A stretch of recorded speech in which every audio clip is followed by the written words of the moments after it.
बिस्मिल्लाहिर्रहमानिर्रहीम। Quantum learning academy में आपको खुशामदीद। आज के इस लेक्चर में हम नया चैप्टर स्टार्ट करेंगे एंजाइम। इस एंजाइम चैप्टर में हमारा जो सबसे पहला टॉपिक है वो है अबाउट इंट्रोडक्शन टू एंजाइम।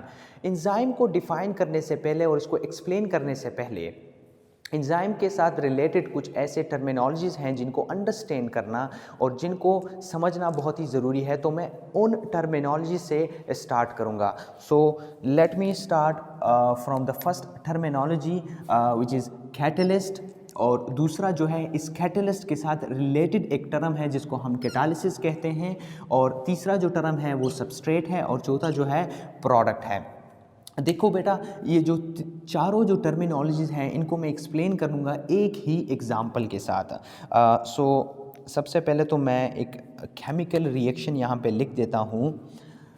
मेरे पास A+B ये मेरे पास रिएक्टेंट हैं जो कि एक प्रोडक्ट बनाते हैं जिसको मैं P कहता हूँ। अब लेट्स सपोज़ हम यहाँ पे एग्ज़ाम्पल है चूँकि, तो मैं यहाँ पे ऐसे ही आपको बता देता हूँ कि ये मेरे पास पहला रिएक्टेंट जब इस दूसरे रिएक्टेंट के साथ रिएक्ट करता है और जब ये प्रोडक्ट बनाता है, तो इस रिएक्शन के लिए मैं कहता हूँ कि ये 2 सेकंड ले रहा है। 2 सेकंड्स में ये रिएक्टेंट जो है आपस में इंटरेक्ट करते हैं और एक प्रोडक्ट बनता है। अब मैं इस रिएक्शन में एक अननोन सब्सटेंस जो है वो इन्वॉल्व करता हूँ। मैं उस अननोन सब्सटेंस को क्या कहता हूँ? मैं उसको कहता हूँ X। X को मैं इस रिएक्शन में इन्वॉल्व करता हूँ। जब मैं इस रिएक्शन को इस X की मौजूदगी में देखता हूँ, तो ये रिएक्शन जो है ये पहले जो 2 सेकंड्स में हो रहा था, तो अब इस अननोन सब्सटेंस की वजह से 1 सेकंड में हो गया। तो यहाँ पे इस रिएक्शन का जो टाइम है वो कम हो गया, टाइम कम हो गया, और जो रेट है वो ज़्यादा हो गया। टाइम जो है इसका कम हो गया और जो रेट है वो उसका ज़्यादा हो गया।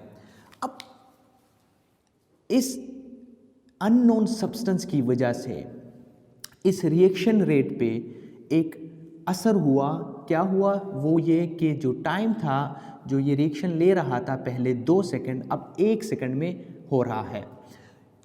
ऐसा सब्सटेंस जो कि किसी भी केमिकल रिएक्शन के रेट को बढ़ाए या टाइम को कम करे, उस सब्सटेंस को हम क्या कहेंगे? उसको हम कैटलिस्ट कहेंगे। अगर मैं डिफिनीशन इसका लिखूं तो catalyst is any substance which speed up the chemical reaction, which speed up the chemical reaction। ये बात तो क्लियर हो गई। अब जिस भी केमिकल रिएक्शन में कैटलिस्ट इस्तेमाल हो, उस केमिकल रिएक्शन को हम क्या कहेंगे? उस केमिकल रिएक्शन को हम कैटालिसिस कहेंगे। तो कैटालिसिस क्या है? The chemical reaction in the presence of catalyst is called catalysis। The chemical reaction in the presence of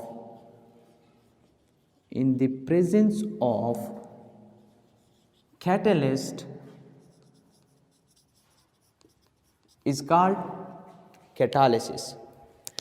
अब आखिरी जो दो टर्मिनोलॉजीज़ हैं वो एक जो है सबस्ट्रेट किसे कहते हैं? सबस्ट्रेट जो इनिशियल हमारे पास सब्सटेंस होती हैं किसी भी केमिकल रिएक्शन में, जिनको हम अमूमन क्या कहते हैं? रिएक्टेंट कहते हैं। तो उन चीज़ों को हम कहेंगे सबस्ट्रेट। या कैटालिसिस रिएक्शन में वो चीज़ जो कि एंजाइम के साथ इंटरेक्ट करती है, उस चीज़ को हम क्या कहेंगे? सबस्ट्रेट। मतलब सबस्ट्रेट जो एंजाइम के साथ इंटरेक्ट करता है, जिसकी वजह से हमारे पास एंजाइम सबस्ट्रेट कॉम्प्लेक्स बनता है, और ये एंजाइम सबस्ट्रेट कॉम्प्लेक्स जो है आखिर में प्रोडक्ट में बदल जाता है। तो ये 3 चीज़ें हुई।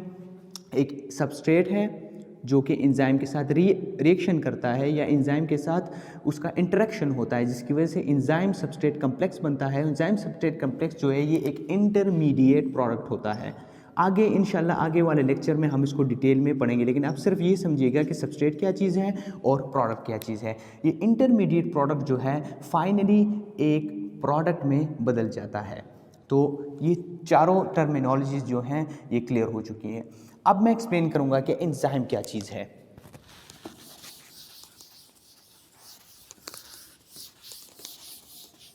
जैसा कि मैंने आपको बताया कि कैटलिस्ट उस चीज़ को कहते हैं जो कि किसी भी केमिकल रिएक्शन के रेट को ज़्यादा करता है या उसको बढ़ाता है, और जो टाइम स्पेन लगता है उसको कम करता है। तो एंजाइम इज स्पेसिफिकली ये एक कैटलिस्ट होता है, कैटलिस्ट की तरह काम करता है। चूंकि एंजाइम लिविंग ऑर्गेनिजम्स में मौजूद होता है इसलिए हम इसको बायोलॉजिकल कैटलिस्ट कहते हैं।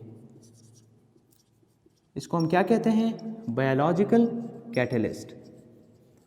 तीसरी चीज़ वो ये है कि जैसा कि कैटलिस्ट काम करता है, कैटलिस्ट का काम क्या होता है? It speed up the chemical reaction, it speed up the chemical reaction.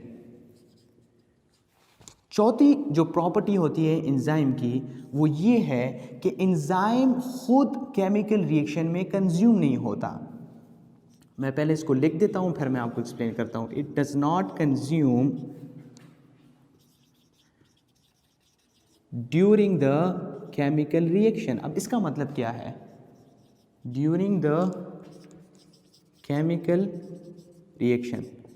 देखो बेटा, मैंने आपको पहले एग्जांपल से मैं बताया कि मेरे पास ये A है जो कि B के साथ इंटरेक्ट करता है, जिसको हम क्या कहते हैं? सबस्ट्रेट। और हम चूंकि ये एक कैटालिसिस रिएक्शन है तो इसमें कैटलिस्ट या एंजाइम की इन्वॉल्वमेंट ज़रूरी होती है।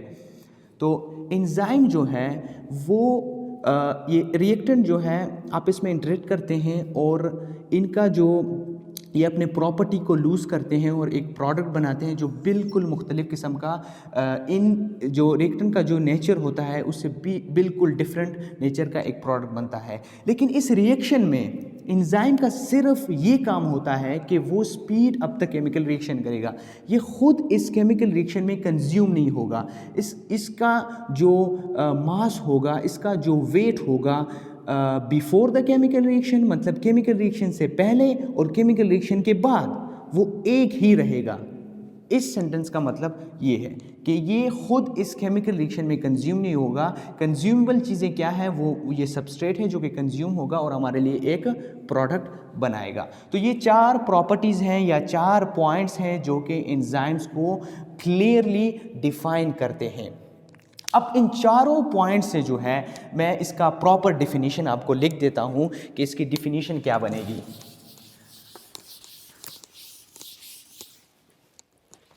So enzyme is actually a biological catalyst, a biological catalyst which speed up the chemical reaction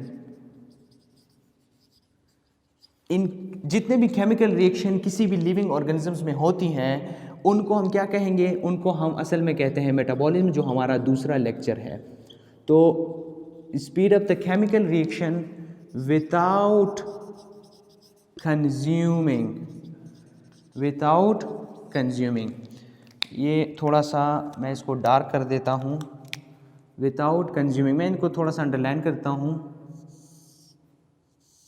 तो ये तीन प्रॉपर्टीज़ आपने याद रखनी होंगी कि पहली बात ये है कि ये एक बायोलॉजिकल कैटलिस्ट है, दूसरी बात ये है कि ये speed up the chemical reaction करता है, और तीसरा जो इंपॉर्टेंट पॉइंट है, it does not consume during the chemical reaction. Consuming in the chemical reaction, और केमिकल रिएक्शन को मैंने आपको ऊपर ब्रैकेट में लिख दिया है। इनको हम असल में जो बायोलॉजिकल जो लिविंग ऑर्गेनिजम्स के अंदर होती है उनको हम कहते हैं मेटाबॉलिज्म, और दूसरा हमारा लेक्चर होगा वो इसके ऊपर होगा। थोड़ा सा मैं आपको इसकी हिस्ट्री बता देता हूँ जो कि अमूमन इतनी इंपॉर्टेंट नहीं है, लेकिन आपको सिर्फ ये जानना ज़रूरी है कि इस वर्ड को, जो एंजाइम जो वर्ड है, इसको सबसे पहले किसने इस्तेमाल किया था।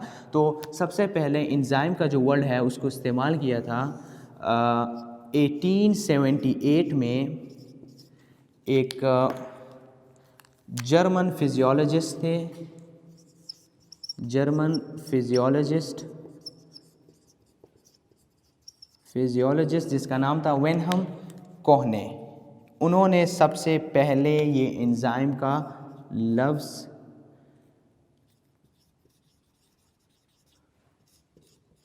इस्तेमाल किया था। So that is all about the enzyme, और इंशाल्लाह अगली वीडियो में हम मेटाबॉलिज्म को ब्रीफली एक्सप्लेन करेंगे। So that's it for today, see you in the next video.